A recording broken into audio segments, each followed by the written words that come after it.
So today I'm going to be playing with an air filter housing. So what we're doing here is fitting a 2020 48 air filter housing to an earlier Carburettor bike. So in terms of fitment to the engine, the breather ports are the same in terms of distance apart and depth from the face for mounting to the carburettor. So this is obviously meant for a fuel injected bike, but the bolt pattern PCD is the same. Only issues really was the size of the carburettor and the shape. So before starting the YouTube channel and these videos, I'd already started looking into this. So this has been sectioned out, the bottom here for the carburettor bowl and the top for the diaphragm housing. So yeah, without further ado, just got to take this now and fit it to the bike.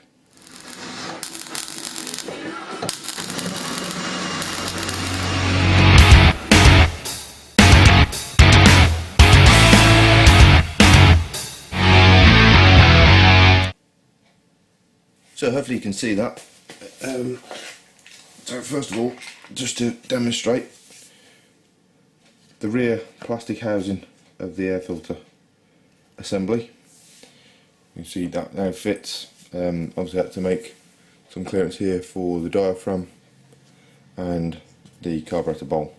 It's on the dirty side of the filter, so it's not really a concern. The only thing to consider more than anything is obviously risk of water ingress from the top. Now this bike very rarely goes out in the rain, so it's not really a concern for me. But if you were to be doing this, you just have to potentially make an infill piece for here, or a bit of a shield to deflect any water. I mean, it's underneath the tank anyway, so I mean, it has to be raining pretty heavy to have any issues. So yeah, without further ado, let's get this fitted. So got the gasket here. We lay that into the housing and lay that on. Now this is a bit of a challenge, but the way I've thought about doing this is drop the air filter bolt through and through the gasket in one place, push that up, just start that screw and take one of the other ones just to keep the gasket in line. This is purely just to hold the gasket and the housing in place. So that like that, you get both hands back, because there are the crankcase breather port bolts, so that vents into the back of the filter. There's also these rather large washer spacers that drop in between the housing and the engine, a couple of sunrods. So just drop those in there. Just switch the other camera. So yeah, you can quite see that. So bolt is in here, and there's this in spacer sitting in between. Let me do the same on this side.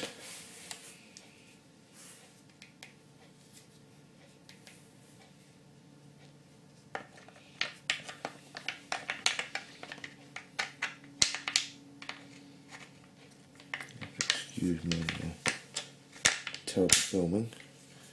So yeah, that's there. Much easier if I had somebody else here to help do this. Let me just settle that down, flush to the gasket, wind those in.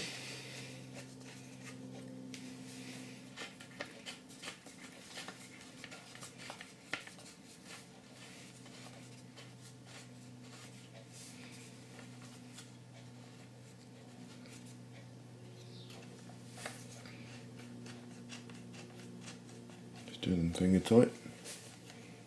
Yep, so those are in.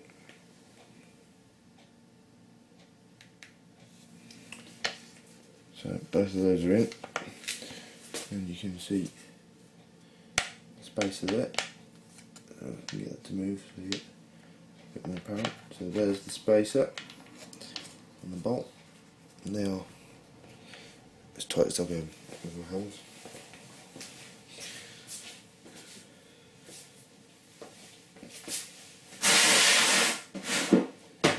The key to this is having your tools ready before you start. So obviously I was ill prepared for this. This particular task has jumped ahead of the queue. Helps me get the right socket. So, it will be on the 16th. So. But somebody's been playing in my toolbox. Probably from when I dropped all my sockets. There we go. So, yep, sorry about that. Try to be a little bit more prepared next time.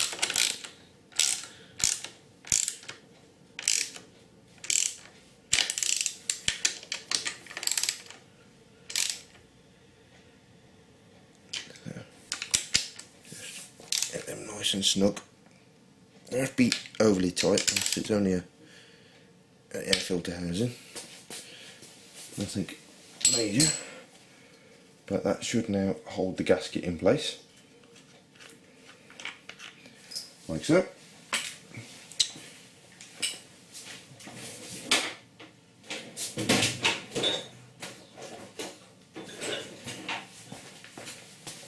The tool set.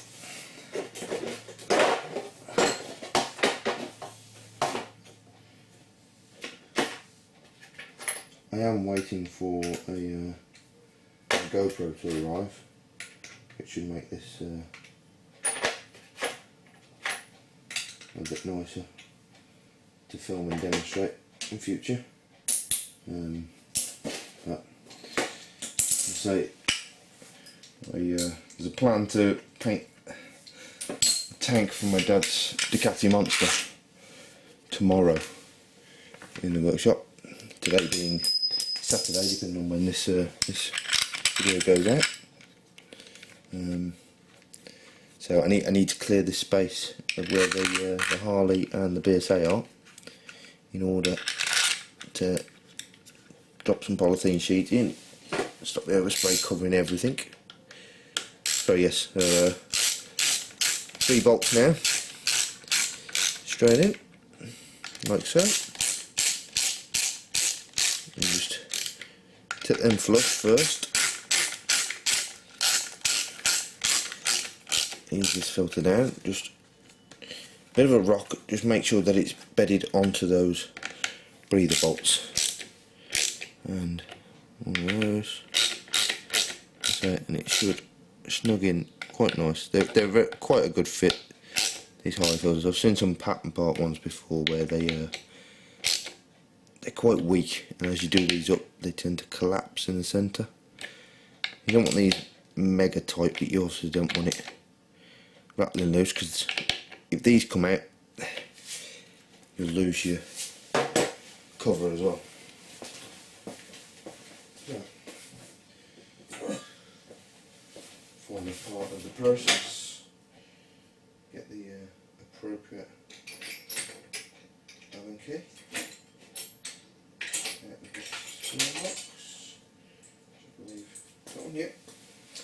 So, the appropriate Allen key, and what we do, I'll just back you out a bit. So, housing needs to go on with this rubber gasket. So, you just move the camera out a touch. So for the very poor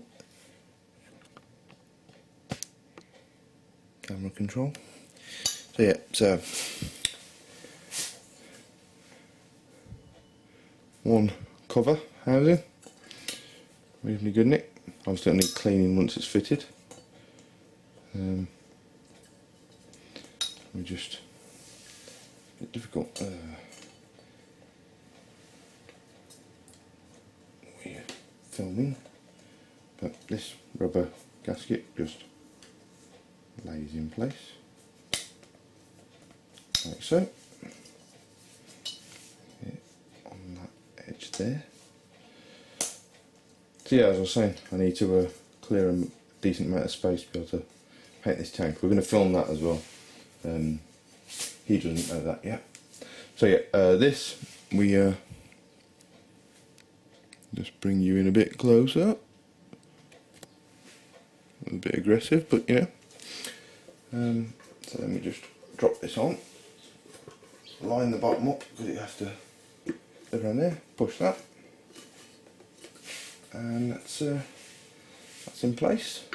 And on with the central screw that holds the filter housing on. You do that up. Careful not to scratch the edge of the Allen key.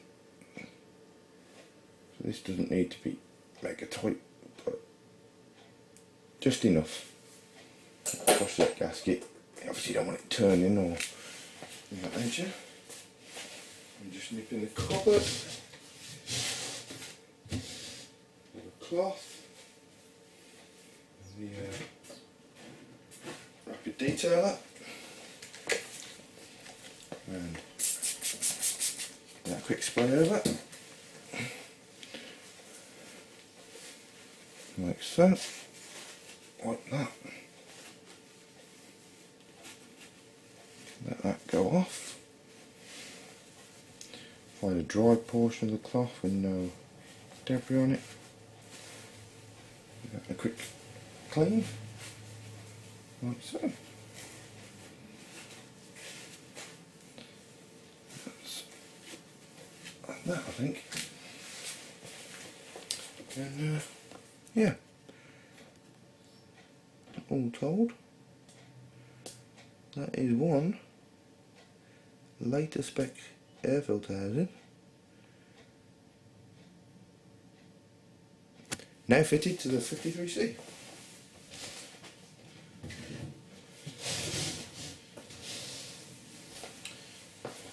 So, some of you may notice the chronology is a little bit out here.